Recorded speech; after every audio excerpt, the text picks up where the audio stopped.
Yes यारो, value of supply के rapid revision I hope आप लोग कवर कर लिए होंगे। सब्सिडी का टॉपिक, डिस्काउंट का टॉपिक, इंक्लूजन एक्सक्लूजन कर लिए होंगे।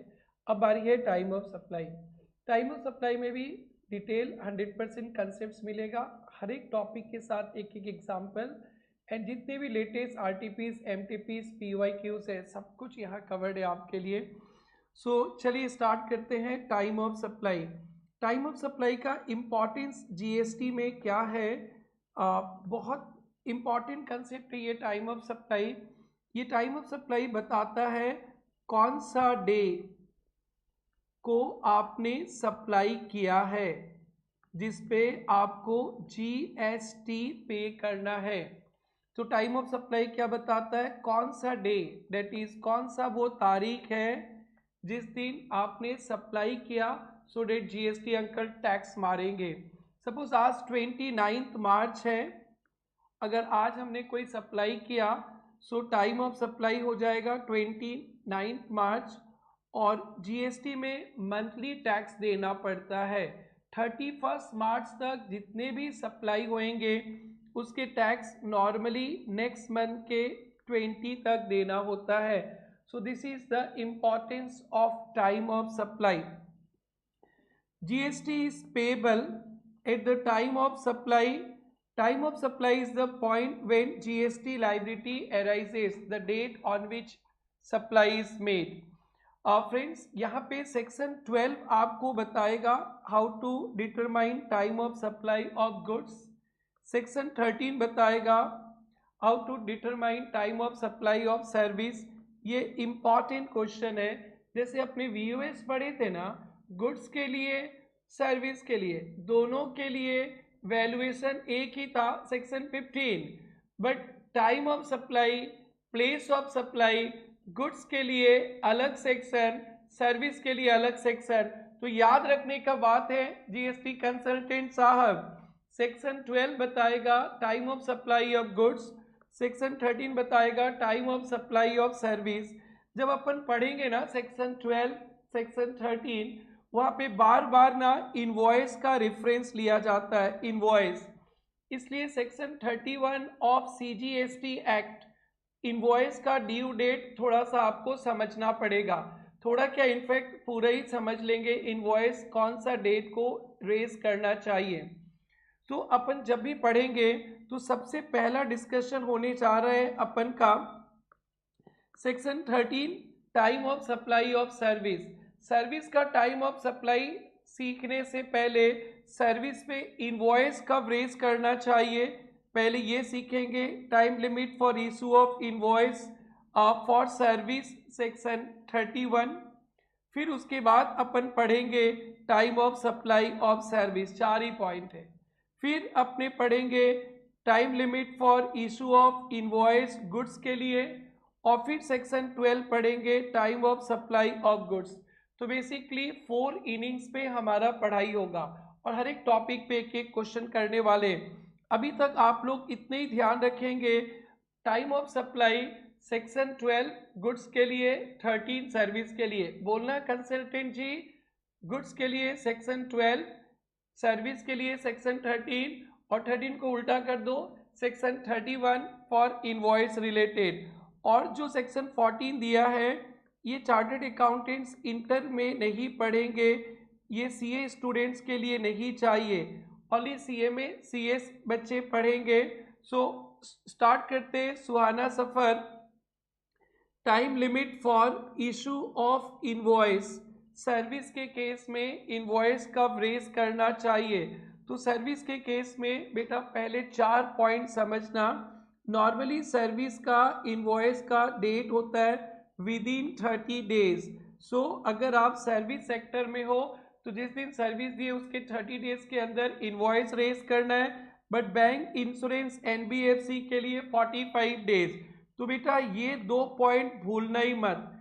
गुड्स में जब पढ़ेंगे ना तो आज सप्लाई कर रहे, आज ही इनवॉइस रेज करना, बट सर्विस में 30-45 days, normal 30 days, bank, insurance, NBFC 45 days. कभी कभी सर्विस बीच में स्टॉप हो जाता है, 30 डेज 40 डेज का एक सर्विस था, चलो 30-40 डेज कंप्लीट होगा, इनवॉइस रेज करेंगे, बट बीच में सडनली स्टॉप हो जाता है ना, तो सीजेशन। जिस दिन सर्विस सीज हुआ उस दिन ही इनवॉइस रेज करना है। सपोज आपने मेरे से सर्विस लेने आया है, सर 50 डेज 60 डेज का सर्विस, 20 डेज के बाद लगता है कि अब आगे नहीं लेना है service, so after 10 days cease हो गया। से आज 29 मार्च है, आज सर्विस सीज हो गया, और भी लॉन्ग पीरियड का तो आज के बाद नहीं करना है, तो मेरे को इनवॉइस आज ही रेज करना है।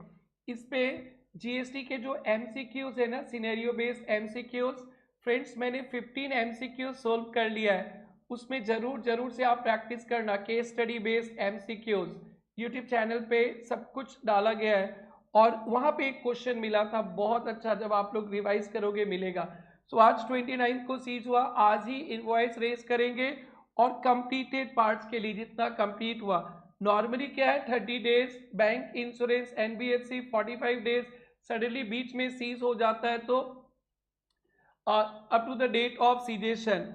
और एक बेटा डिस्टिंक्ट पर्सन्स, ये bank insurance NBFC telecom, bank insurance NBFC telecom, bank insurance NBFC telecom, telecom भी आ जाएगा डिस्टिंक्ट पर्सन पे। डिस्टिंक्ट पर्सन तो पता ही है, one PAN many registration, one PAN many registration, branch वगैरह ये सब डिस्टिंक्ट पर्सन हो जाते। So bank insurance NBFC telecom आपस में SBI Guwahati, SBI Kolkata, Airtel Guwahati, Airtel Kolkata में कोई सर्विसेज गए हैं, तो यहाँ पे डेट है, जिस दिन बुक में एंट्री करेंगे, जिसने सर्विस दिया बुक में एंट्री करेगा वो डेट, और quarter end whichever is earlier, आपकी मर्जी। हर एक सर्विस देता है गुवाहाटी ब्रांच कोलकाता को, तो गुवाहाटी ब्रांच एंट्री कर दिया, उसी दिन इनवॉइस रेज करेगा। नहीं उस दिन एंट्री नहीं किया तो क्वार्टर एंड पे, क्वार्टर दैट इज अप्रैल मई जून का 30 जून।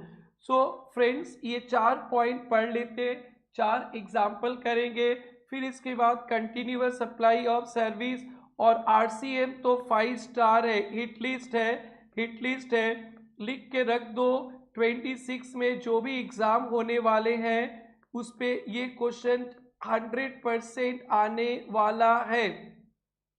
सो पहले सर्विस का 30 days, bank insurance NBFC 45 days, distinct person में बैंक इंश्योरेंस एनबीएफसी तो आए गई, साथ में टेलीकॉम भी आ जाएगा, बैंक इंश्योरेंस टेलीकॉम भी आ जाएंगे, बुक में एंट्री, और quarter end whichever earlier cease हो गया तो सीजेशन पीरियड तक का जिस दिन सीज हुआ। इस पे अपने साइड बाय साइड हर एक टॉपिक पे एक एग्जाम्पल करते चलेंगे।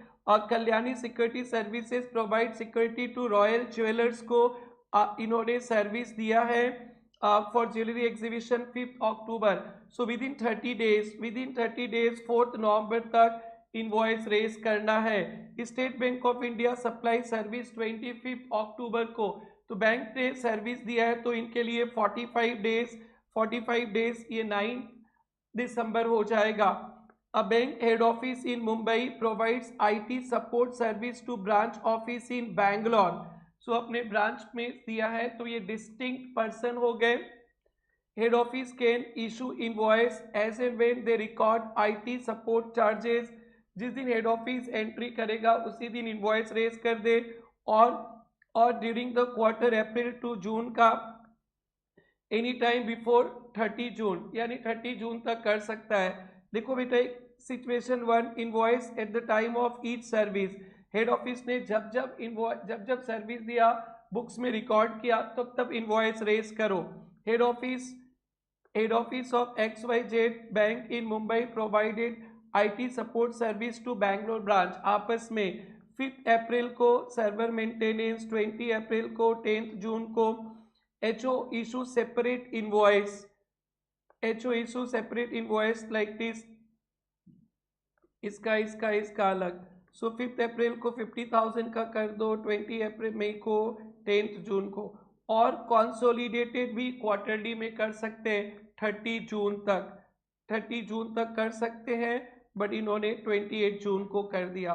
सो ये टॉपिक एग्जाम पे कभी नहीं आया। Distinct person bit bank insurance telecom, तो ईच ट्रांजेक्शन्स का रिकॉर्ड करें तो भी कर सकते हैं, और नहीं कर रहे तो क्वार्टर पे अप्रैल मई जून का 30 जून तक, जुलाई अगस्त सितंबर का 30 सितंबर तक, अक्टूबर नवंबर दिसंबर का 31 दिसंबर तक, जनवरी फरवरी मार्च का 31 मार्च तक। और बीच में कोई सर्विस सीज हो जाता है तो जिस दिन सीज हुआ उस दिन तक का वैल्यू का उसी दिन। इस पे एमसीक्यूज बुकलेट पे क्वेश्चन है, केस स्टडी इस पे। On 1 December R agrees to supply coaching services to G daily basis for 3 months. After 45 days unavoidable reason could not be supplied, 45 days could not be supplied by R, तो 45 days के and पे ही आपको invoice raise करना है। So friends ये हो गए invoice raise normal case में। अब यहाँ पे दो स्पेशल केस आएगा,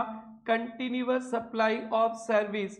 sir continuous supply of service क्या होता है? एक कॉन्ट्रैक्ट के अंदर आपको मोर देन 3 मंथ्स सर्विस देना है और जिसमें पीरियोडिकल पेमेंट आता है। One contract more than 3 months continuous service periodical payment. Like 1 साल के लिए आप ऑडिट करो, हर एक महीने का फी हम लोग देते जाएंगे, पैसा देते जाएंगे, तो ये कंटिन्यूअस सप्लाई ऑफ सर्विस। और भी मोदी जी कोई बोल दे तो continuous supply of service. Continuous supply of service क्या होता है? One contract more than 3 months continuous supply periodical payment. यहाँ पे 3 इश्यूज है फ्रेंड्स, ये पेपर सेटर का इंपॉर्टेंट टॉपिक होता है सभी पेपर सेटर का, तो आप थोड़ा ध्यान रखना। सो अगर मेरे आपके बीच कॉन्ट्रैक्ट में due date of payment known है, ड्यू डेट ऑफ एग्रीड है, डिसाइडेड है, तो honour before due date of payment. Due date decided नहीं है तो honour before receipt of payment. और इवेंट बेस्ड पेमेंट है कि ये इवेंट कंप्लीट हो जाएगा तो पेमेंट करेंगे, तो कंप्लीशन ऑफ इवेंट। तो कंटिन्यूअस सप्लाई ऑफ सर्विस में ध्यान रखेंगे ड्यू डेट फाइनल है तो payment honour before, due date final नहीं है तो जिस दिन पैसा मिला उस दिन इनवॉइस रेज कर दीजिए। और कभी कभी कंप्लीशन ऑफ इवेंट से लिंक है, ये event first floor complete, second floor complete, तो फिर कंप्लीशन ऑफ इवेंट। तो 3 पॉइंट याद रखना, ड्यू डेट नोन है तो ड्यू डेट ऑफ पेमेंट, नहीं है तो रिसिप्ट्स ऑफ पेमेंट, और कंप्लीशन ऑफ इवेंट है तो जिस दिन इवेंट कंप्लीट हुआ उस दिन आपको इनवॉइस रेज करना है, ये इंपॉर्टेंट है। सर कैसे आइडेंटिफाई करेंगे continuous supply? One contract more than 3 months का continuous supply with periodical payment, due date final है तो honour before due date of payment, नहीं है तो honour before receipt of payment आपको इनवॉइस रेज करना, और इवेंट से कनेक्टेड है तो कंप्लीशन ऑफ इवेंट। फ्रेंड्स इस पे भी क्वेश्चंस करेंगे, हर एक टॉपिक पे क्वेश्चंस है। अगर वो क्वेश्चन आरटीपीज, एमटीपीज, पीवाईक्यू से मिल गया तो वही रखे हैं, अदरवाइज छोटा सा एग्जाम्पल, जोला provides continuous supply of service regarding annual maintenance of AC and electrical code key provides following. They made contract for AMC as mentioned. AMC will start 1st October, valid for 1 year. तो ये contract 1 year काम continuously, तो फिर ये supply CCS हो गया। AMC ends 30 September. Jola receives payment 31st October. Explain the time of issue of CCS as per CGST and determine time of issue of invoice. तो कब रेज करना चाहिए ये पूछा है पेपर सेटर ने। सो कब रेज करना है चाहिए पूछा है, तो ये 3 पॉइंट तो आपको पता ही है। और determine time of issue of invoice as mention in the contract have to make payment 5 November को। So invoice must be raised on or before 5 November. If terms of payment not mention and also not agreed by both the parties, तो फिर जिस दिन पैसा मिला, पैसा किस दिन मिला? 31 अक्टूबर, तो 31 अक्टूबर। सो ये फ्रेंड्स था इनवॉइस कब रेज करना चाहिए। Now the very hot topic reverse charge mechanism, जिस पे आप 9394 पे तो पता ही है स्पेसिफाइड गुड सर्विसेज, 94 पे अनरजिस्टर्ड पर्सन से स्पेसिफाइड गुड सर्विसेज आता है तो 94। सो सेल्फ इनवॉइस RCM में रेसिपिएंट को सेल्फ इनवॉइस रेज करना है। RCM में फंस गए तो रेसिपिएंट को सेल्फ इनवॉइस रेज करना है। अगर अनरजिस्टर्ड पर्सन से आपने रिसीव किया है तो within 30 days of receipt of good services ये बेटा 30 डेज पहले स्पेसिफाई नहीं किया गया था, तो अब वो 30 डेज स्पेसिफाई कर दिया है। सो 99.99% CA CMA पे ये क्वेश्चन एग्जाम पे आने वाला है, तो आपको याद रखना है। RCA में फंस गए अनरजिस्टर्ड पर्सन से लिए, तो within 30 days of receipt of good services आपको इनवॉइस रेज करना है। गुड्स में भी यही, सर्विस में भी यही। तो एक क्वेश्चन देखते हैं, इसका एक पार्ट अच्छी तरह से, यही वो क्वेश्चन है जो वेरी वेरी वेरी इंपॉर्टेंट है। Mr Mutswami electronical dealer registered in Bangalore Karnataka hired Parivahan logistic unregistered GTA to deliver goods at the place of customers. तो अपने GTA से सर्विस लेते हैं ना, तो GTA के पास ऑप्शन है, GTA खुद रजिस्टर कर देगा तो ठीक ही है, वो भी टैक्स दे सकता है, और GTA टैक्स नहीं देगा तो हम लोग को RCA में फंसना पड़ेगा। RCA में कवर करेंगे Parivahan logistic charge 60,000 for transportation of goods which was paid by Mutswami 4th January through account pay, delivery was made same date 4th January को। Parivahan logistic did not raise tax invoice, तो फिर first question देखना, person liable to issue tax invoice, तो person liable to RCA में फंस जाएंगे। Therefore, Mutswamy being registered person liable to pay RCM is liable to pay RCM देना है। Therefore, उनको ही रेज करना, registered person liable to pay tax RCM 9394 में issue within prescribed time and unregistered person से लिए है तो। So, परिवहन logistic unregistered person also liable to pay tax under RCM required to issue। बहुत घुमा दिया, प्रोविजन लिखा, आपको रेस करना है। टाइम लिमिट इज स्पेसिफाई कर दिया गया within 30 days, within 30 days friends, आप 4th January से 30 डेज काउंट करेंगे, तो this comes to 3rd February तक। Very very very very very important. So ये अपन कंप्लीट कर लिए। इनवॉइस कब रेज करना है सर्विस पे, एक बार रिवाइज कीजिए मेरे साथ साथ दोस्तों। सर्विस पे 30 days, bank insurance NBFC 45 days, distinct person bit bank insurance telecom each entry के समय या quarter end whichever is earlier, और सीज हो गया तो जिस दिन सीज हुआ उसी दिन। CCS 1 contract supply continuously more than 3 months periodical payment, due date of payment agreed है as per contract तो honor before due date of payment, otherwise honor before receipt of payment, event से link है तो on और before completion of event। और reverse charge mechanism 9394 पे आप फंस गए, अनरजिस्टर्ड डीलर से लिए, अनरजिस्टर्ड पर्सन से लिए with in 30 days. So friends, अब हम लोग चलते हैं, सब पे एक एक एग्जाम्पल कर लिया, कंसेप्ट क्लियर। अब चलेंगे सेक्शन 13 टाइम ऑफ सप्लाई। यहाँ पे आपको 4 पॉइंट्स पढ़ना है अच्छी तरह से। फर्स्ट देखेंगे सर्विस के लिए सेक्शन 13, गुड्स के लिए सेक्शन 12, और इनवॉइस भी देखना पड़ेगा section 31। Time of supply of services, बेटा सर्विसेज का टाइम ऑफ सप्लाई ये सेक्शन 13(2)(a) पे, if invoice issued with in specified time, जो टाइम बताया था ना ऊपर, ऑन टाइम इशू किया है तो इनवॉइस का डेट और payment receive whichever is earlier. So हो गया, इनवॉइस ऑन टाइम है तो IP, और इनवॉइस ऑन टाइम नहीं है तो SP। याद रखेंगे सर्विस के केस में क्या चक्कर है, time of supply, sir supply का डेट देखना है, नहीं, इनवॉइस का डेट। इनवॉइस अगर विद इन स्पेसिफाइड टाइम कर लिया तो इनवॉइस का डेट और जिस दिन payment whichever is earlier. Sir invoice 30-45 days वगैरह पे नहीं किया तो फिर सर्विस और payment whichever is earlier, खत्म। सर्विस का ये मास्टर पॉइंट है, invoice on time IP, invoice not on time SP। So payment, GST में ना थोड़ा पेमेंट रिसीप्ट का डेट को लेकर थोड़ा सा पेमेंट रिसीप्ट या पेमेंट मेड का डेट ना कभी कभी थोड़ा कंफ्यूजन हो जाता है। कंफ्यूजन क्या होता है, आपके बुक्स में रिकॉर्ड हुआ फॉर एग्जाम्पल 30 मार्च को और बैंक पे आया है 2 अप्रैल को। सो अलग अलग डेट पे पेमेंट आपके बुक्स में और बैंक पे आया। सो पेमेंट का डेट जीएसटी अंकल विच एवर इज अर्लियर मान लेते हैं। सो आपका बुक्स का डेट और बैंक का date whichever is earlier, इस एग्जाम्पल पे पेमेंट का डेट मान लेंगे 30 मार्च।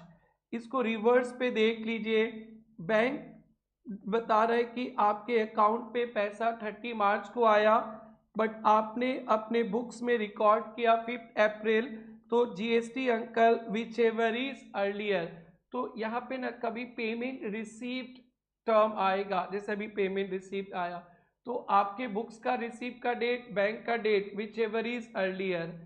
आरसीए में ना पेमेंट मेड का डेट आएगा, तो आपके बुक्स का पेमेंट का डेट और बैंक पे जब डेबिट किया विच एवर इज अर्लियर, ध्यान रखना। सो ये हो गया invoice payment whichever is earlier. Not raise on time, तो सर्विस प्रोवाइडेड, किस डेट को आपने सर्विस दिया और किस डेट को पेमेंट मिला, विच एवर इज अर्लियर। किसी कारणवश इनवॉइस का डेट, सर्विस का डेट ये सब पता नहीं है, कि both not applicable, clause A clause B दोनों नहीं लगेगा, तो date of entry in the books of recipient. Friends ये फर्स्ट टॉपिक कंप्लीट करने जा रहे हैं, फर्स्ट टॉपिक पे ही थोड़ा टाइम लगेगा। जनरल सर्विसेज केस में 13(2) ए बी सी है। ए कहता है इनवॉइस ऑन टाइम, तो IPE invoice payment whichever is earlier. B कहता है कि इनवॉइस ऑन टाइम नहीं किया, SPE सर्विस और payment receive whichever is earlier. IPE ये सब कुछ एप्लीकेबल नहीं होता है, तो जिस दिन कस्टमर ने रिकॉर्ड किया उस दिन मान लेंगे टाइम ऑफ सप्लाई, वही टाइम ऑफ सप्लाई। यहाँ पे कुछ एक्सप्लेनेशन है, ध्यान से देखना। पेमेंट का तो बता ही दिए, पेमेंट वाला चक्कर क्लियर हो गया, बुक्स और बैंक का विच एवर इज अर्लियर। और कभी कभी ना एडवांस में पैसा मिल जाता है। आप हमसे कोचिंग करने आए, अप्रैल से कोचिंग स्टार्ट होगा, मार्च में 2000 रुपीज़ दे के चले गए, तो वो 2000 का सिर्फ 2000 का एडवांस पेमेंट का डेट मार्च के हिसाब से टाइम ऑफ सप्लाई होगा। गुड्स में पेमेंट से कोई लेना देना नहीं है दोस्त। सर्विस के केस में अगर आपने पेमेंट कर दिया ना, तो फिर उस 2000 का मेरे को GST कंप्लायंस करना पड़ेगा, पूरा अमाउंट का नहीं। और supply to the extent of invoice payment TOS में कोई प्रॉब्लम नहीं, बस एक बैंक का डेट आपका डेट अलग अलग है, तो समझ गए, एडवांस पेमेंट समझ गए। तो अब अपन इस पे क्वेश्चंस करेंगे। तो क्वेश्चन में जाने से पहले एक बार फिर से रिवाइज करें। 13(2) क्या बोला, इनवॉइस ऑन टाइम तो IP, invoice not on time 13(2) बोलता है SP, और A B कभी एप्लीकेबल नहीं होगा, तो C आके बोलेगा मैं हूं ना, मतलब जिस दिन कस्टमर ने रिकॉर्ड किया वही। एडवांस थोड़ा भी मिल गया तो उस एडवांस पे आपको GST पे करना पड़ेगा, उसका टाइम ऑफ सप्लाई जिस दिन मिला है वही देख लिया जाएगा। सो चलिए फ्रेंड्स, अब इस एक टॉपिक पे क्वेश्चंस का आनंद उठाया जाए। प्रॉब्लम 2,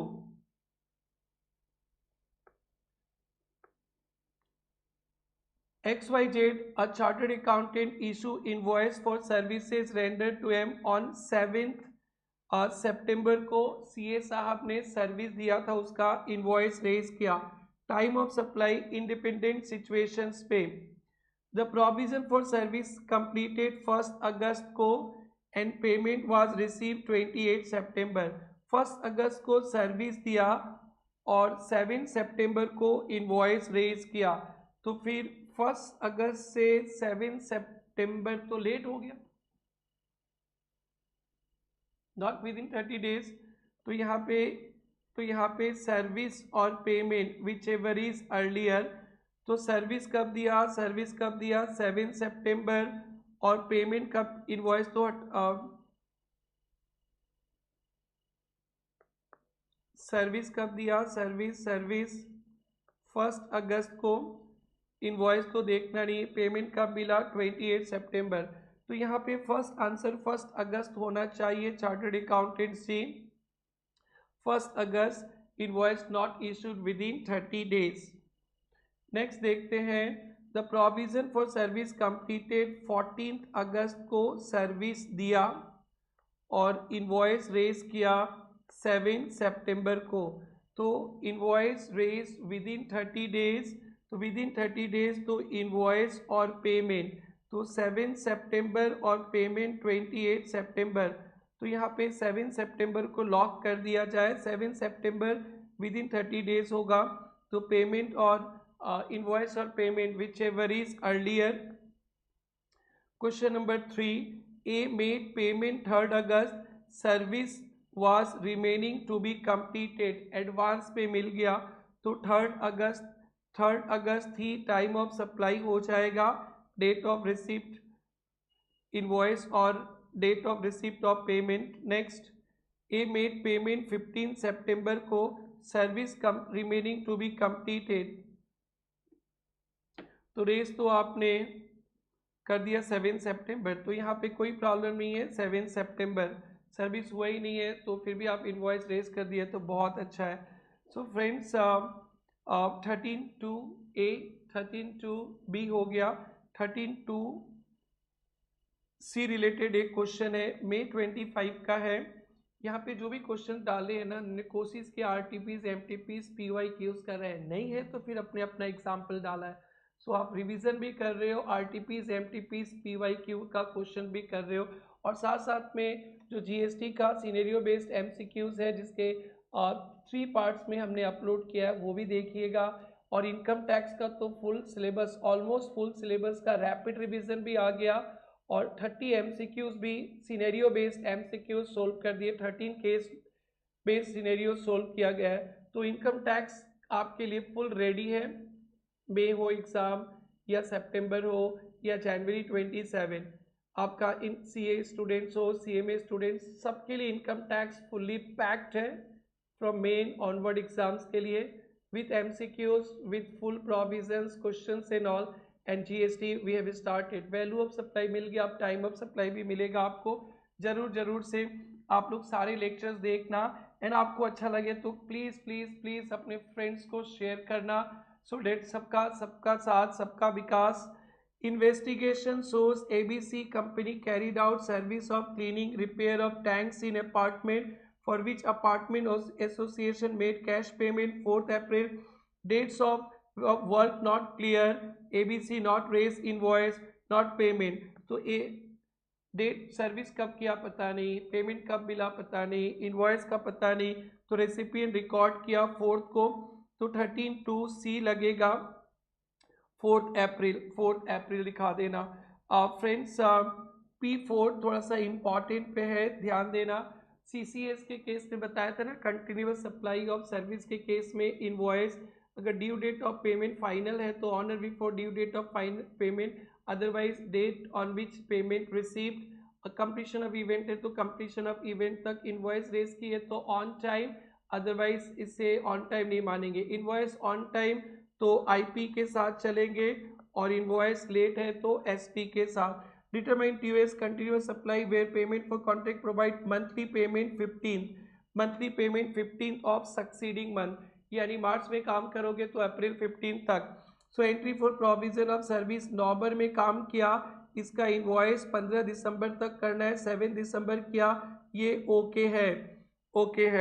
और फिर 31 दिसंबर का काम किया, 15 जनवरी को इनवॉइस रेज करना है, 22 जनवरी को किया, इनवॉइस लेट किया, या ओके है तो टाइम ऑफ सप्लाई यहाँ पे IP आएगा, देखेंगे बाद में, लेट है तो SP आएगा, और यहाँ पे 15 फेब ओके है तो यहाँ पे IP आएगा। सो अब हमारा फाइनल हो गया इनवॉइस का डेट, IP, इनवॉइस और पेमेंट। 7 दिसंबर को इनवॉइस, पेमेंट 20 दिसंबर को, तो यहाँ पे टाइम ऑफ सप्लाई हो जाएगा 7 दिसंबर, यहाँ पे नहीं होगा तो यहाँ पे क्या देखते हैं, सर्विस और payment whichever is earlier, SP, तो 31 दिसंबर, और फिर यहाँ पे ओके है तो इनवॉइस और payment, invoice 15 Feb, payment 11 Feb, तो क्या हो जाएगा 11 फेब।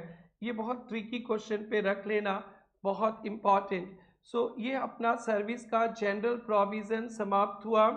नेक्स्ट एक छोटा सा हल्का सा पॉइंट है, सर्विस के केस में कभी कभी excess payment up to 1000 over invoice value.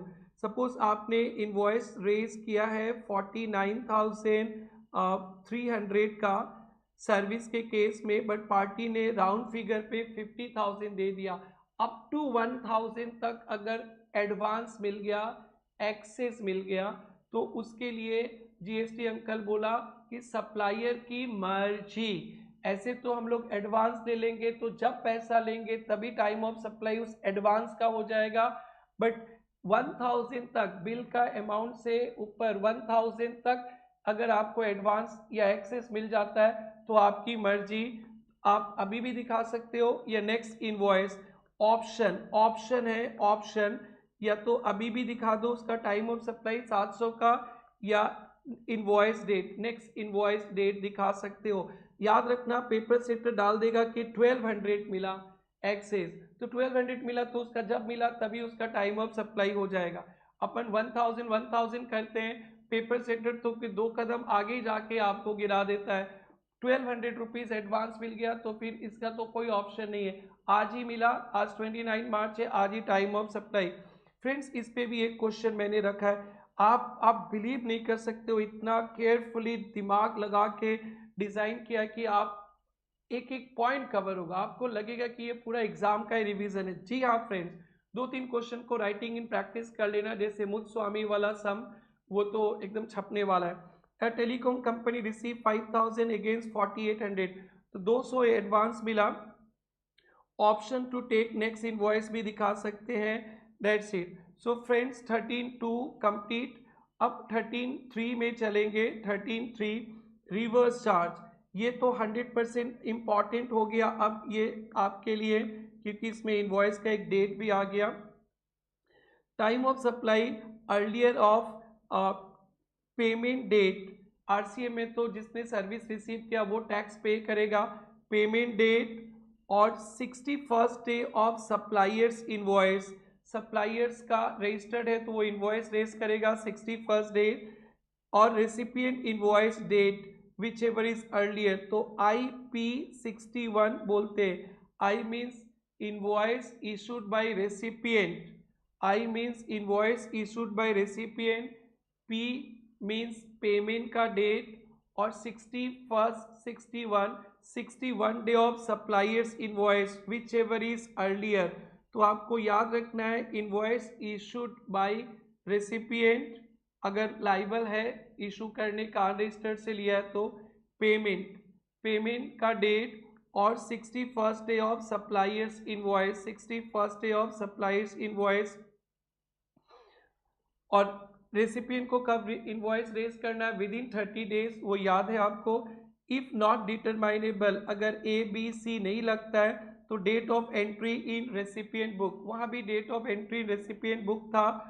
और कभी कभी एसोसिएटेड इंटरप्राइजेस आउटसाइड इंडिया है, एसोसिएटेड इंटरप्राइजेस आउटसाइड इंडिया है, तो आपको आरसीए में टैक्स भरना है, तो earlier of entry in books और payment date, entry in books और पेमेंट डेट। सो ये बहुत बड़ा एक पॉइंट हो गया। आइए देखते हैं आरसीएम सर्विस के केस में 13.3 बोलता है IP 61st day of invoice, invoice issued by recipient of service, payment का डेट, बैंक का डेट, बुक का date whichever is earlier, और 61st day of supplier's invoice whichever is earlier. अगर ये ABC तीनों clause नहीं लगेगा तो रेसिपिएंट एंट्री जिस दिन किया वही सर्विस का, और यानी हमने जिस दिन रिसीव का एंट्री किया वही, और एसोसिएटेड इंटरप्राइज इंडिया के बाहर हेड ऑफिस है, ब्रांच इधर है, तो यहाँ पे टाइम ऑफ सप्लाई होगा entry in books, service receive का बुक्स, और payment date whichever is earlier.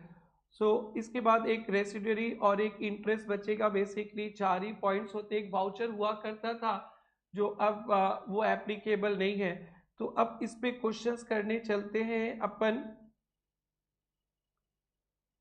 यही था, तो सबसे पहला ही क्वेश्चन सबसे इंपॉर्टेंट एग्जाम के लिए है, time limit for issue of invoice भी बता दिया गया था। Time limit for issue of invoice 30 days, और Time of supply of transportation of service by GTA assuming tax invoice issued last day अपने इशू किए, इसको ना आप लोग राइटिंग प्रैक्टिस करना, writing practice practice practice practice practice. So reverse charge भी आप फंसेंगे तो अभी अभी बोले earlier of the following, number 1 date of payment, date of issue of invoice by recipient or date immediately 60 days from issue of invoice or any document by supplier in case invoice is required to be issued by supplier। अगर supplier invoice raise करना है तो फिर तो उनका 61st day. तो ये 3 point पढ़े थे, आइए एग्जाम के लिए देखते हैं। In case of RCM receipt is provided by supplies provided by GTA, invoice is issued by recipient time। तो यहाँ पे GTA को तो इन्वॉइस रेज करने ही नहीं है, तो डेट ऑफ पेमेंट 4 जनवरी था, date of issue of invoice 3 Feb, ऐसे 3 था। बट अगर आप ही इन्वॉइस रेज कर रहे हो तो फिर उनको रेज नहीं करना है, तभी तो आप कर रहे हो, तो 2 ही पॉइंट होगा। इसलिए practice practice practice practice practice, time of supply will be earlier 4th। और क्वेश्चन है फ्रेंड्स, जनवरी 26 में आया था, ABC unregistered partnership firm having operations in Kerala made payment of advance amounting 150 to transportation of goods transport agency. GTA के पास दोनों option है, RC में भी जा सकता है, FCM में भी जा सकता है। The balance 250 made 10/11 you are required determine time of supply invoice is raise by supplier. Supplier ने इनवॉइस रेज किया है, तो 5 सितंबर को रेज किया है। 15 invoice required to be issued by supplier, supplier has not exercise option to pay tax in relation to transfer, वो नहीं करेंगे बट वो इनवॉइस रेज किए हैं। तो service is provided, date of payment और 61st day of issue of invoice, तो वो GST में रजिस्टर्ड है बट उनको टैक्स पे नहीं करना है, तो अनरजिस्टर्ड से किए नहीं तो अपने इनवॉइस रेज नहीं करेंगे। सो डेट ऑफ पेमेंट और 61st डेज वो चेक कर लेना। डेट ऑफ पेमेंट क्या है, डेट ऑफ पेमेंट 1,50,000 का,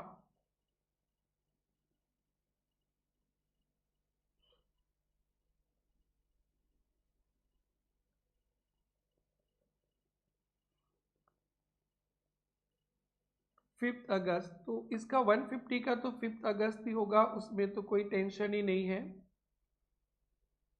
टाइम ऑफ सप्लाई 5 अगस्त 5 अगस्त, बाकी का 2,50,000 का पेमेंट का डेट और 61st day which ever is earlier, तो 10 और 5 सितंबर,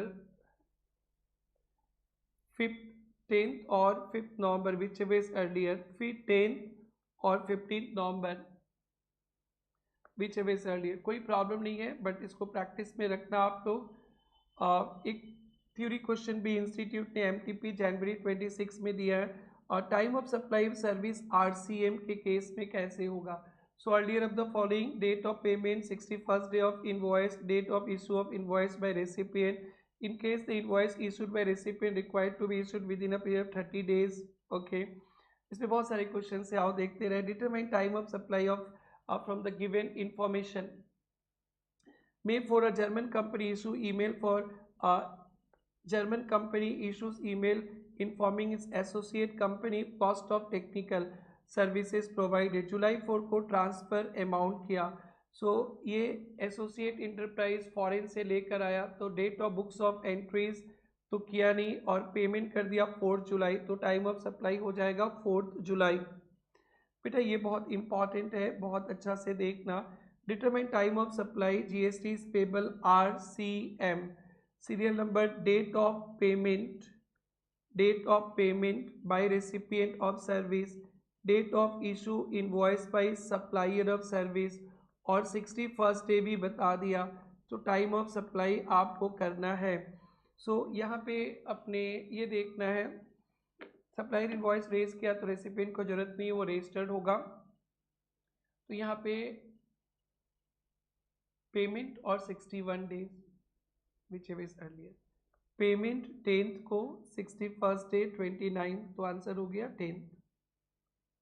पेमेंट 10th अगस्त, 61st डे, 1st अगस्त, तो फिर which ever is earlier this. और 3 थोड़ा रुक कर बता रहे हैं फुर्सत से। 4 payment inter in books 28, debited in bank 30। सो बेटा आपको बताया था बुक्स में, बुक्स का डेट अलग, बैंक का डेट अलग, तो whichever is earlier. 28 June, 1st अगस्त, तो 28 जून। पेमेंट इन बुक्स किया है 30 जून को, डेबिटेड जून 26, तो यहाँ पे पेमेंट जून 26 लेंगे, और अगस्त 29, which ever is earlier, June 26। And friends इसके लिए ध्यान से देखना, सर्विस के केस में तो बताया था ना कि पेमेंट एडवांस पे मिल जाएगा, तो जितना एडवांस पे मिला उसका टाइम ऑफ सप्लाई जब मिला तो वही हो जाएगा, एंड बाकी का तो आईपी एसपी करते रहना। So part payment on June 30 and balance payment सितंबर 1। तो कंफ्यूजन आ जाता है ना, तो ऐसे करना, 10,000 का सर्विस लिया आपने, जून 30 को 3,000 पे कर दिया, और 1 सितंबर को 7,000।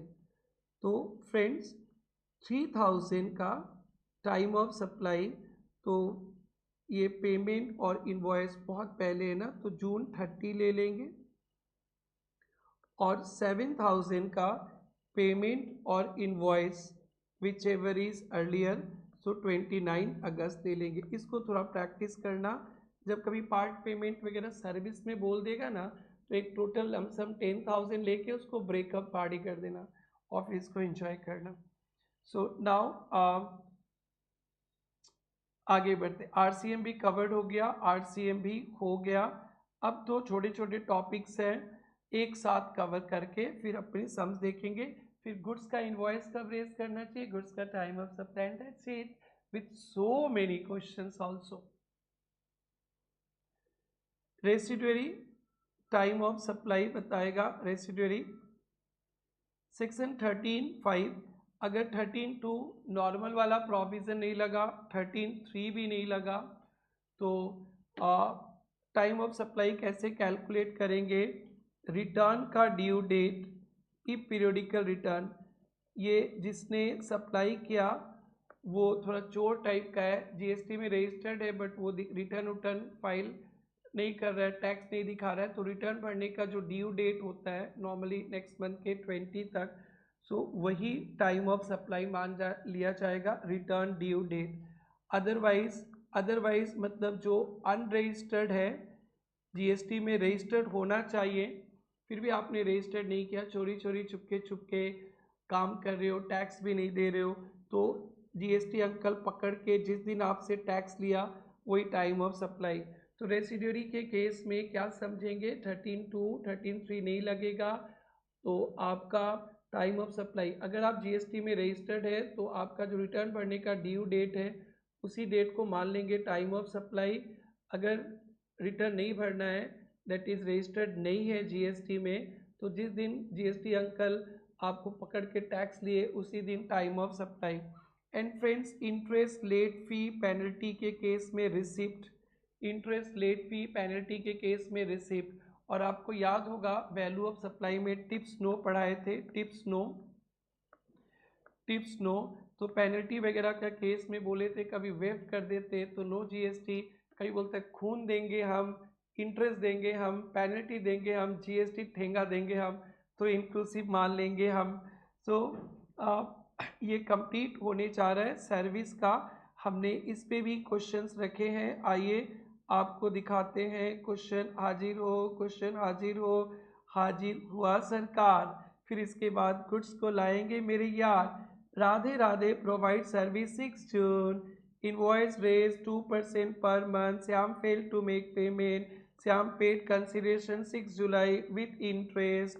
तो सर्विस 6 जून को रेज किया, इनवॉइस भी रेज कर दिया उसी दिन, तो इनवॉइस और payment whichever is earlier, तो सर्विस का 6 जून, और इंटरेस्ट का 6 जुलाई। सो फ्रेंड्स ये अपने सर्विस का काम पूरा कर लिया।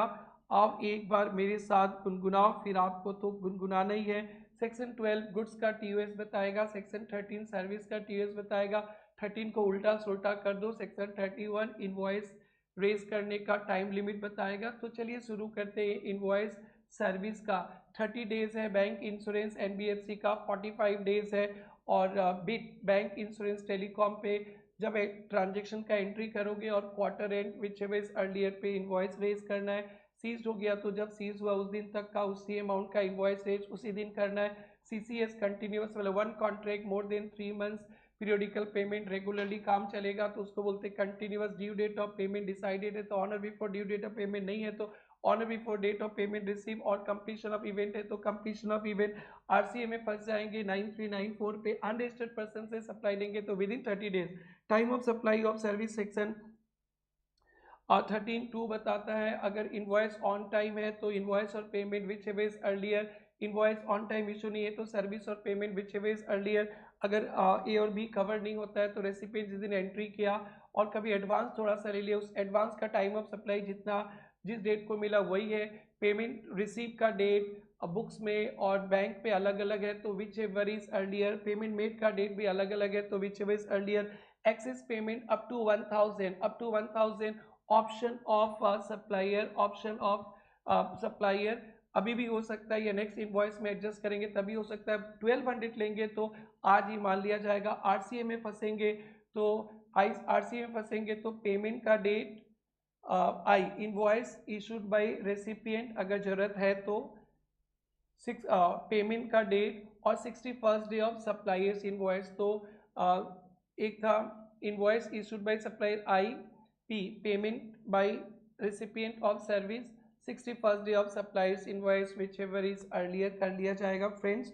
और यहाँ पे कभी ये तीनों एप्लीकेबल नहीं है तो रेसिपिएंट जिस दिन एंट्री किया और एसोसिएट एंटरप्राइज इंडिया के बाहर है उन्होंने सर्विस सप्लाई किया यहाँ पे तो जिस दिन हम लोग रिकॉर्ड करेंगे और payment whichever is earlier. Residuary case तब लगता है जब 13(2) और 13(3) एप्लीकेबल नहीं होगा। अगर आप रजिस्टर्ड है तो honour before due date of filing of return due date. अगर रजिस्टर्ड नहीं है तो जिस दिन जीएसटी अंकल ने टैक्स लिया। इंटरेस्ट पेनल्टी के केस में जिस दिन पैसा मिला और नहीं मिला तो छोड़ दीजिए। नाउ अपने चलेंगे time of time limit for issue of invoice for goods को रिलेटेड पढ़ेंगे। गुड्स रिलेटेड पढ़ना है अब आपको।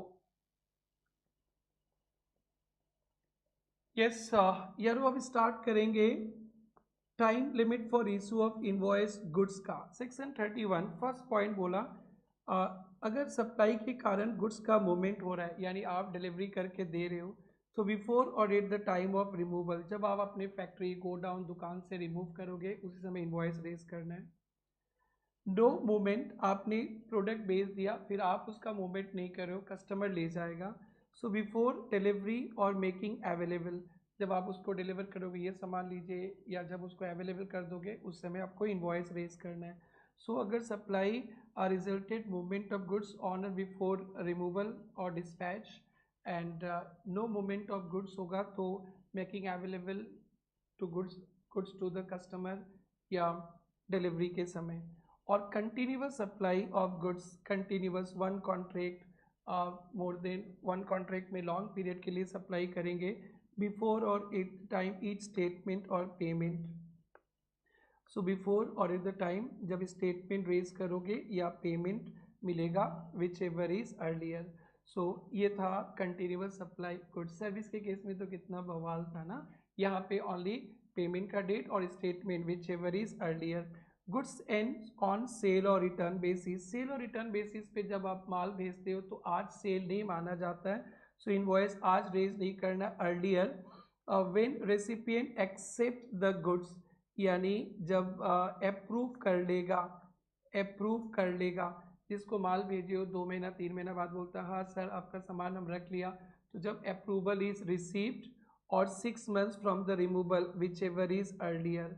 सो ये ध्यान रखना, सेल और रिटर्न पे माल भेजते हैं तो इनवॉइस आज रेज नहीं करना है।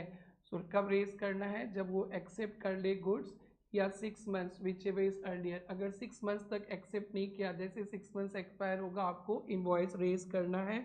और आरसीए में फंसे तो सेम सेल्फ इनवॉइस, अनरजिस्टर्ड से है तो विद इन 30 डेज। सो आइए रिपीट करते हैं। गुड्स के केस में इनवॉइस रेज करना है। गुड्स का अगर मूवमेंट हो रहा है, आप डिलीवर कर रहे हो, डिस्पैच कर रहे हो तो ऑन और बिफोर रिमूवल, और आपका गुड्स का मूवमेंट नहीं हो रहा है तो जब डिलीवरी होगा मेकिंग अवेलेबल, और कंटिन्यूअस सप्लाई पेमेंट्स का डेट, स्टेटमेंट का date whichever is earlier के पहले इनवॉइस रेज करना है। अप्रूवल बेसिस पे माल भेजोगे तो earlier of the following approval का डेट, और 6 months which ever is earlier, और आरसीए में फंसे तो पहले के तरह ही है। सो पहले अपने इन सभी टॉपिक्स पे एक एक क्वेश्चंस का आनंद उठा लेते हैं, फिर उसके बाद time of supply of good section 12 पढ़ेंगे एंड उसके बाद कंप्लीट। और आप लोग एक दो क्वेश्चन को राइटिंग प्रैक्टिस जरूर से करना। इसके बाद मैं आप लोग को लेके आने वाला हूँ supply, ITC, place of supply, फिर आरसीए वगैरह वगैरह सारे चैप्टर्स आपको मिल जाएंगे। May 26 एंड ऑनवर्ड जो भी एग्जाम देने जा रहे बच्चे, आपको पूरा का पूरा इनकम टैक्स तो कर ही दिया with scenario based MCQs. GST का सिनेरियो बेस्ड एमसीक्यूज कुछ सोल्व हो किया है, और अब थियोरेटिकल बाकी के डिस्क्रिप्टिव चैप्टर्स वगैरह भी हो रहा है। सो आपके लिए फुल पैकेज है, टैक्स में कुछ नहीं डरना है। और यहाँ पे एकदम लेटेस्ट से लेटेस्ट क्वेश्चन आरटीपी एमटीपी 26 तक का एग्जाम तक के लिए किया गया। जो बच्चे सितंबर में एग्जाम देना चाह रहे हो और जनवरी पे, उनके लिए अभी आरटीपीज एमटीपीज अलग से अपन कवर करके आरटीपीज एमटीपीज का डिस्कशन डालेंगे, वो जरूर से कर लेना आप लोग। सो चलिए चलते हैं। Ram dispatch refrigerator to transporter 20 मार्च को हो गया। Invoice shall be raised on or before 20 March. X agrees to sell furniture 19 को हैंड ओवर किया 25 मार्च, तो invoice should be raised on or before 25 March. ये सेल और रिटर्न के बेसिस पे क्वेश्चन है, तो अच्छा से ध्यान देना। 1 मार्च को TV send sale or return no invoice, 20 अप्रैल को अप्रूव कर दिया, तो invoice must be raised on or before 20 April. Supply of office chair 21 अगस्त को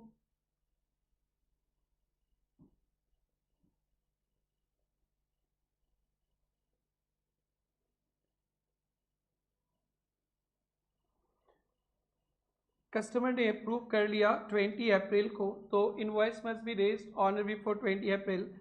अगर सेंड किए थे 1 मार्च को, तो 6 मंथ्स जोड़िए, तो अप्रैल मई जून जुलाई अगस्त सितंबर, 30 सितंबर तक अगर वो अप्रूव नहीं करता है तो आप 1 अक्टूबर को इनवॉइस रेज कर सकते हैं। मार्च अप्रैल मई जून जुलाई अगस्त सितंबर, 6 मंथ्स तक नहीं किया तो फिर 1 अक्टूबर को इनवॉइस रेज करना। बट इन्होंने कब कर लिया था, 20 अप्रैल को कर लिया था ना, तो 20 अप्रैल को कर लेंगे इनवॉइस रेज। अगर वो नहीं भी करता है 6 मंथ्स तक, तो फिर 1 नवंबर को। एक क्वेश्चन है supply of office chair. Okay, तो ये था इनवॉइस का डेट, इनवॉइस रिलेटेड डेट। बाकी के क्वेश्चंस टाइम ऑफ सप्लाई पे दिख रहा है। सो आइए चलते हैं फटाफट फिर से इनवॉइस का डेट को रिवाइज करके इसको कंप्लीट करने का। ये सब हो गया, कंटिन्यूअस सप्लाई पे मिला नहीं, सम्स के साथ इन टीओएस के साथ मिल जाएगा। और ये तो हो गया अनरजिस्टर्ड, तो अपने सर्विस में जैसे पढ़े थे वैसे ही है। नाउ चलते हैं time of supply of goods. Friends, time of supply of goods के केस में ध्यान से देखना, earlier of time of supply ये 12/2 बोलेगा, 12/2। इनवॉइस डेट और due date of issue of invoice, payment date नहीं देखना है।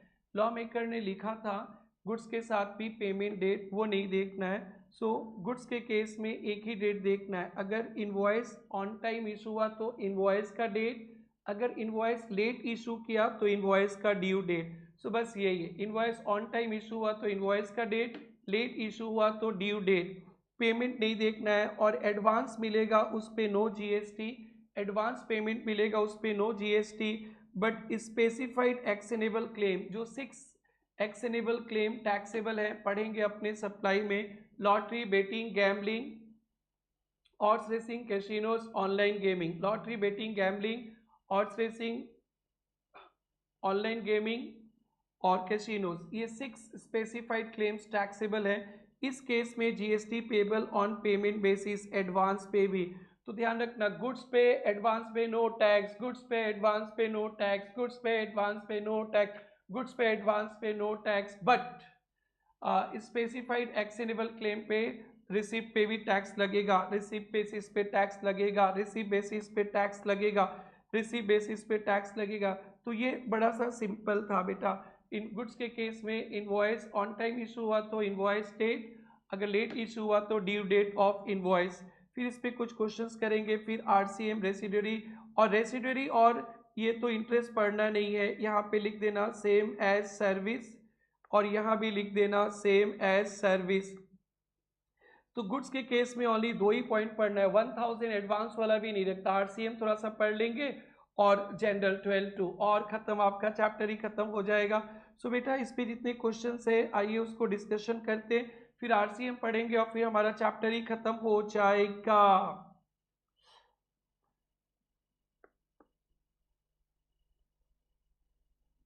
यहाँ पे एक क्वेश्चन दिखा था, आइए देखते हैं। सप्लाई ऑफ ऑफिस चेयर 21 अगस्त को 100 चेयर्स 1500 ईच, एडवांस रिसीव 5 सितंबर को chair remove, invoice issued on that date.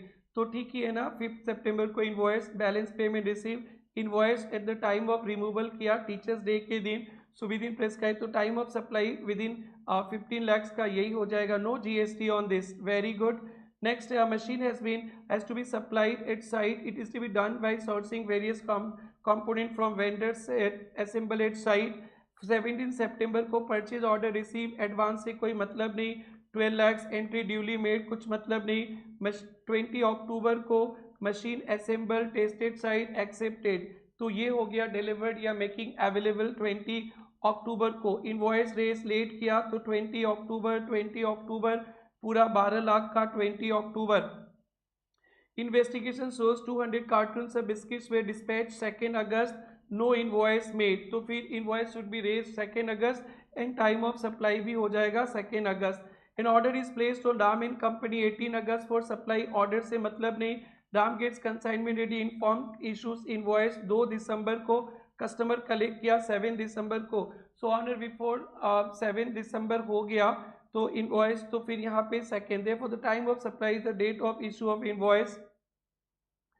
Gas is to be supplied by pipeline, the supply is to be made for a period of 1 year, continuous supply। यहाँ पे 3 months नहीं लिखा, बस एक contract पे continuous supply करेंगे, regularly चलते रहेगा, पीरियोडिकल स्टेटमेंट पेमेंट होगा उसको, कंटिन्यूस सप्लाई। यहाँ पे इनवॉइस कब रेज करना है, स्टेटमेंट जब रेज करना है या payment whichever is earlier. Monthly payment was made as per the contract, monthly payment, the details of payments 5 August, 5 September, 5 October, 5 August, 5 September, 5 October. तो 5 अगस्त को इनवॉइस रेज करना है, इनवॉइस रेज कर दिया तो भी टाइम ऑफ सप्लाई 5 अगस्त, नहीं किया तो भी टाइम ऑफ सप्लाई 5 अगस्त। सितंबर 5 को 5 लाख का था, सितंबर 5 को इनवॉइस रेज कर लिया तो भी 5 अगस्त, नहीं किया तो भी 5 अगस्त, इसका भी 5 अगस्त। सो जुलाई मंथ का सप्लाई का पेमेंट 5 अगस्त, टाइम ऑफ सप्लाई भी 5 अगस्त। अगस्त मंथ का पेमेंट का टाइम, डेट ऑफ पेमेंट 5 सितंबर, इनवॉइस टाइम ऑफ सप्लाई भी 5 सितंबर एंड 5 अक्टूबर, 5th of every month, simple सा था। एंड अब फिर नेक्स्ट देखते हैं, ये आरसीएम का क्वेश्चन है तो आरसीएम पढ़ लेते हैं। आरसीएम पे बहुत सारे क्वेश्चंस हैं और आरटीपी में 26 भी कवर्ड है दोस्तों, यही रहना, कहीं ना जाना। और ज़रूर से अपने फ्रेंड्स के साथ शेयर करना, जितना मैक्सिमम पॉसिबल होगा लोगों को बेनिफिट पहुंचाना है और हमारा भी नाम रोशन करना है, आपका भी नाम रोशन करना है कि इतने लिमिटेड पीरियड पे with all colourful charts, with all एक पॉइंट पे example, RTPs, MTPs, PYQs, all everything is there for you. Now बेटा time of supply of goods, वहाँ पे IP 61 था, यहाँ पे RP 31। R means receipt of goods, P means payments of good और 31st day of supplier's invoice. Confuse मत होना, यहाँ पे रेसिपिएंट इनवॉइस नहीं देखना है, रेसिपिएंट को इनवॉइस रेज करना है, गुड्स में रेज करना है, गुड्स में, बट TOS में नहीं देखना है, TOS में रेसिपिएंट का इनवॉइस नहीं देखना है।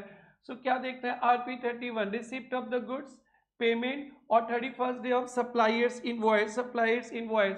तो पेपर सेटर एकदम दिमाग को क्रैश करेगा।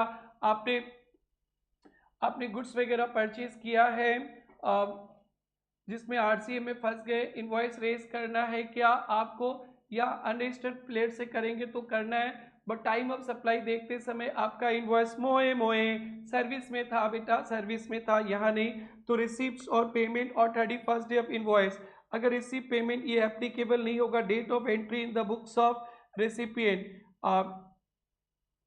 बस इतना ही था। तो चलिए चलिए चलिए चलिए चलिए चलिए, दौड़िए दौड़िए दौड़िए और इसको सोल्व करने का कोशिश करेंगे। यहाँ पे लिख दीजिएगा RCM, RCM date of receipt of goods, date of payment by recipient of goods payment, receipt of the goods payment, date immediately following 30 days. Paper setter ने दे दिया है, पेपर सेटर ने डेट 31st डे दे दिया है। तो फिर क्या है बेटा, RP31 रिसिप्ट पेमेंट 31, तो यहाँ पे बनेगा 1 जुलाई, 1 जुलाई रिसिप्ट जुलाई जून 25 एंड 30, तो यहाँ पे हो जाएगा 25 जून। फिर ये पार्ट पेमेंट वाला है, थोड़ा सा रुक के करेंगे। सर ऐसा तो सर्विस में भी किया था, हाँ किए थे। Date entered in the books 28 June, bank 30 June, 28 June को ले लेंगे। तो रिसिप्ट 5 जुलाई, जून 28 जुलाई, तो 28 जून ले लेंगे। फिर बुक्स में 30 जून, बैंक पे 26 जून, सो रिसिप्ट पेमेंट 31st डे, तो रिसिप्ट पेमेंट 31st डे 26 जून। 1 अगस्त, 10 अगस्त, जुलाई 30, तो 30 जुलाई। और इसके केस में अभी भी मैंने बताया था पार्ट पेमेंट बोल देगा तो आप 10,000 ले लेना। और फिर पार्ट पेमेंट 3 जून को 3,000, 7 जुलाई को 7,000। तो पहले देखना जुलाई 1, 30 जून, 30 जुलाई, सो 30 जून मान लेंगे 3,000 का एंड 7,000 का, जुलाई 1, जुलाई 20, जुलाई 30, सो जुलाई 1 ले लेंगे 1 जुलाई। नेक्स्ट MTP जनवरी 25, जनवरी 25, determine time of supply, supplier invoice goods RCM पे 30 days elapses on June 3, receipt goods payment, तो RP31, तो receipt receipt receipt receipt 12th, payment 30 मई और 30 जून, तो 12th में हो रहा है time of supply. Same question, supply invoices goods June 3, जुलाई 12, जुलाई 3, तो यहाँ पे okay 30 days from the date of issue जून 3, तो 31st डे चाहिए ना, 31st डे 4th जून, तो आप लोग यहाँ पे ले लेंगे 4th जून। Investigation reveals clandestine removal of goods by supplier not registered, so आपने not registered and supplier pays tax, वो लाइबल फॉर रजिस्ट्रेशन था बट वो चोर था, तो जिस दिन चोर को गवर्नमेंट ने पकड़ा टैक्स दिया उसी दिन, तो यहाँ पे होगा tax paid being unregistered, supplier is not required to file periodical return. So friends, ये हो गया time of supply of goods भी। गुड्स के केस में क्या था, इनवॉइस ऑन टाइम तो इनवॉइस डेट, लेट होगा तो ड्यू डेट, और फिर था रिसिप्ट बेसिस पे नहीं देखते, एक्शनेबल क्लेम्स के केस में रिसिप्ट्स देखेंगे, और फिर RCM में फंसेंगे तो RP31, सप्लायर्स का इनवॉइस का 31st, सप्लायर्स का इनवॉइस का 31st day after 30 days, payment और रिसीव गुड्स, यहाँ पे रेसिपिएंट का इनवॉइस नहीं देखना, तीनों एप्लीकेबल नहीं होगा जिस दिन रेसिपिएंट ने एंट्री किया, और रेसिटरी तो पहले की तरह ही था, इंटरेस्ट पहले की तरह ही था। आइए RTP May 26 में इंस्टीट्यूट कैसा क्वेश्चन एक्सपेक्ट कर रहा है, सो देखते हैं। Determine TOS in the following transactions on individual basis. Janvi event management registered engaged in business of event management, Jaspreet hired Janvi event 1 Feb को, एनिवर्सरी फंक्शन 14 Feb को, wow valentine's day, wow. Total consideration Jaspreet पे 25,000, booking 4 Feb को, Janvi event issued 3 lakhs on 12 March को balance 3275। तो बेटा ऐसा 25,000 का तो यही हो जाएगा, बाकी का 14 फेब था इनवॉइस, तो 12 मार्च को रेज कर दिया ना, विद इन 30 डेज हो। तो इनवॉइस और पेमेंट 12 मार्च, 4 फेब 12 मार्च, 4 फेब 12 मार्च, 4 फेब 12 मार्च, 4 फेब 25,000 का, 12 मार्च बैलेंस अमाउंट। वो great. Next, Sarvan Kumar, registered person, undertook service of transportation long way tempo service GTA, registered person on first chain transportation Haryana long way services issued invoice, उन्होंने invoice raise कर दिया। Mr. Sarvan Kumar issued check 18 Feb को, entered in the book same day, but check debited, payment का date 18 Feb, determine time of supply of transportation। सो बेटा ये तो RCA में भी फंसते हैं।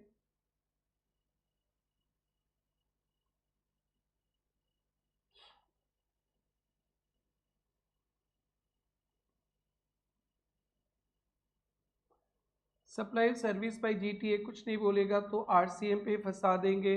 Payment 61st day of invoice और recipient.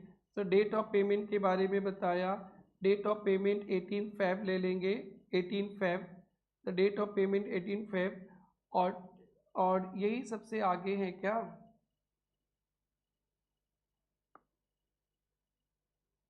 18 Feb. So time of supply 18 Feb, इसमें ज़्यादा ट्विस्ट नहीं था। नेक्स्ट देखते हैं एमटीपी जनवरी 26, determine time of supply particular suppliers issues, suppliers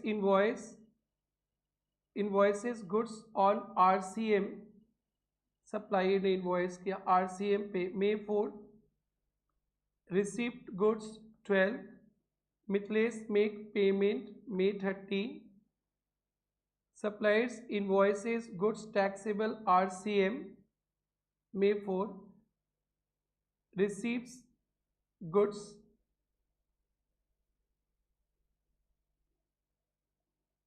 June 12, payment जुलाई 3। ये अच्छा नया क्वेश्चन है।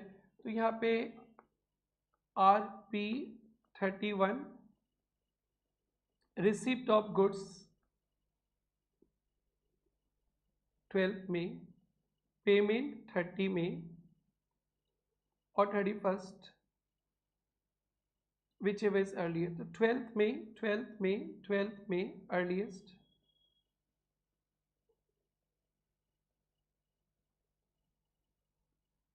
RCM receipt of the goods June 12, payment July 3 and 31st day, May 4 से 31st डे काउंट करेंगे आप लोग। Time of supply, date receipt goods June 12, 31st day July 3 and date immediately 30 days, date payment, date immediately 30 days 31st day June 4। सो सबसे पहले कौन सा हुआ, June 4। So that's it दोस्तों, this is time of supply of goods, this is time of supply of services with all latest questions and PYQs। I hope अब ये आपके लिए बहुत यूजफुल होगा। एंजॉय कीजिए, जरूर से कमेंट सेक्शन पे जाके लिखिए कैसा लगा and how to improve this. एक एक कमेंट हमारे लिए मोटिवेटिंग फैक्टर होता है। अकेले बैठ के आपके लिए सोच के आपको पास करवाने के लिए, आप पास हुई, आप अच्छा नंबर लाइए, यही उद्देश्य से मैक्सिमम कवरेज देते हैं आपके लिए। सो एक कमेंट हमारे लिए भी। Thank you, take care, bye bye.